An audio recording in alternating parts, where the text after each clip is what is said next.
Alright, so I'm back here at the first Trailcam. I just came through the woods, across the field, and over here to the edge of the field where normally a lot of animals cross through. We've caught coyote, raccoons, and deer on, and turkey on this Trailcam. And mostly we've just been using it for photos. So this time I've actually got it set up for video, and I hope I've caught something. It's been out here for quite a few days. So I'm going to go over here and get the card out and see what we have captured, if anything. So let's go check it out.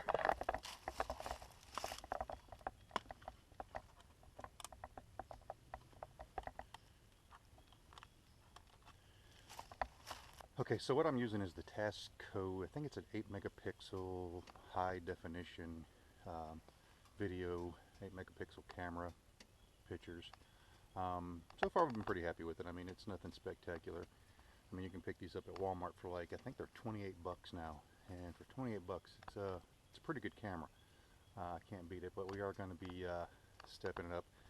We've got some cams closer to the house that I'm going to check today to see what our Wi-Fi signal is in the area, and if it's doable, I'm going to put a Wi-Fi enabled camera down there. Geez, I can't remember. I think it's the Stealth Cam FLX, I think is what it is. I'll look it up and leave the link down in the description. So yeah, let me get my computer set up and see if I can't get some video off of this card. So give me a minute.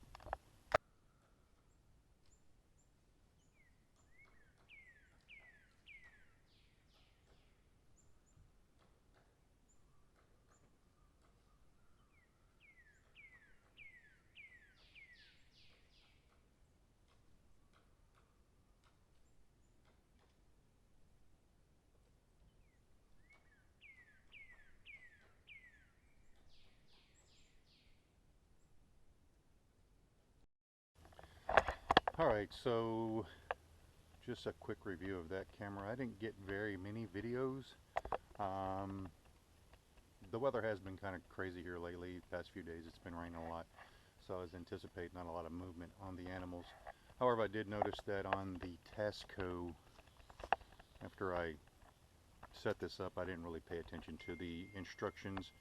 There is an interval setting that you can set, so how far apart you want to do videos if an animal stays within the viewfinder or within the range of the camera, and I had thought that was how long the video was going to do, so I had it set for 30 seconds, and I guess that's too long because, you know, animals walk through, they're not going to stay there for 30 seconds. There's really no reason. I've kind of got this set up in just a random spot that I know that there's a animal trail where they're just passing through. They're not sticking around here eating, and there's not much going on. So what I've done is I found out that the video, what I thought was going to be a 30-second clip, is actually a 30-second interval between videos, and the videos are only 10 seconds long. So that is one downfall of this Tasco trail camera. I don't like the fact that it only does 10-second videos. I need something that does longer videos. So hopefully turning the interval down to 5 seconds, leaving it at it only has a 10-second clip option. Turning the interval down to 5 seconds, I'll be able to pick up more movement, more animals. They'll stay in the viewfinder. It'll be a quicker video interval between shots, if you will. So now I've got this camera reset. I moved it from the tree. I had it on this tree here. These two small trees I didn't really think about, but they actually take up quite a bit of the view of the camera. So what I've done is I moved it back to this tree that I had it on initially, and if you look, the animal path is right through there. I mean, this is what turkeys follow, raccoons, deer, coyote. We know there's bobcats in the area. I haven't seen any on any of my videos yet, but this is a pretty good highway for the wildlife. They go through here, they come across here, they go out that way, they shoot across our field, they go into the other woods over there where they can funnel down and go into a low-lying area, and then that's like their highway to get to other parts of the farm and the woods that line out that way. So I'm gonna go. So now I'm gonna go back across the farm, down into another cam area that I have. This one I've kind of set up with some food just to see. I just threw out some corn just to see if we could pick up anything that would maybe stick around. So we're going to go down to that area, check it out, and hopefully we have some better video. Okay, here we go.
Okay, so we definitely got a lot more video here. Like I said, I got some corn right here. Got a couple of deer that have stopped by and for a visit and had a munch. But what I've come to realize is I need to lower the cam down because I'm a little bit high. So I'm going to lower it down a little bit more and see if I get some better images that way. So sorry if I'm a little close. So I got it reset. I lowered it down, as you can see, adjusted the angle, and hopefully we'll catch some good visuals on some nice deer. I haven't seen any bucks in here. Normally it's a doe, a couple of does and a couple of the younger yearlings. Might even be a teenager. But it's been pretty consistent with the same deers. I would love to see a buck, a couple of bucks. Maybe as the year progresses, we will see that. So, once again, like I said, I want to get some more cameras. If you have suggestions for a good camera, I'm particularly looking for a Wi-Fi or a Bluetooth camera. I don't want to do cellular. My house is close enough in this area where I know that the deer travel, that our Wi-Fi is definitely picking up down here. So hit me up in the comments with your suggestions for some good trail cams. Like I said, I think I'm looking at the Trailcam. Is it a FLX or FXL? Or I'd have to look it up, be sure. I'm sure you know what I'm talking about. It's got Bluetooth and Wi-Fi. I don't think it's new for 2020. I think it was new for 2019. Let's try that one out and see what we get. Alright, thanks for watching, and be sure to subscribe, hit that like button and the little bell icon so you see all the trail cam videos I have coming out in the near future. Thanks.